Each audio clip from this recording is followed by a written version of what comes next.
I greet you in Jesus' precious name. It is Thursday morning, the 13th of March, 2025, and this is your friend Angus Buchan with a thought for the day. We start off in the book of Proverbs, chapter 10, verse 19. In the multitude of words, sin is not lacking, but he who restrains his lips is wise.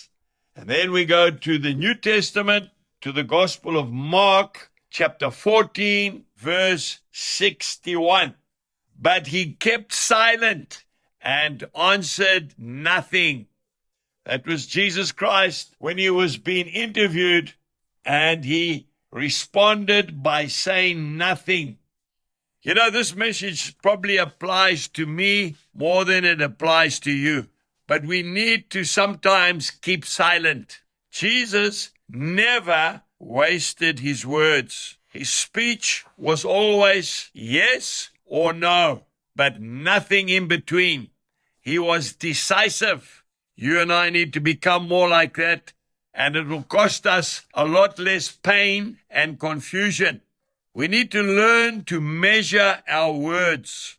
You know that wars, international wars, have started through foolish words. I know of marriages that have been destroyed by men and women who cannot control their tongues. We need to be careful. Many marriages have been destroyed through foolish words. If we haven't got anything good to say about someone, then rather don't say a word. You know, the Wesley brothers, John Wesley, Charles Wesley, were instrumental by God to start one of the biggest revivals the world has ever known. Charles was the hymn writer. Some of the most beautiful hymns that we sing were written by Charles Wesley. And John was the evangelist. Charles used to often say about his brother, if you want to keep a secret, then don't tell my brother.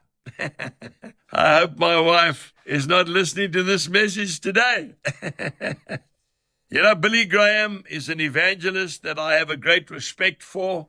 He has literally touched millions and millions of lives all over the world. He wrote his biography, his autobiography, called Just As I Am. It's a very heart-wrenching book because he kept nothing back. He said it all. And right at the back of his book, he's got a chapter and he speaks about regrets. He said, I have a few regrets. He said, one of them is that if I had to do it again, I would speak less. I would study more. I would pray more. I want to say to you today, let's keep silent and only speak when we really have to. Jesus bless you and have a wonderful day. Goodbye.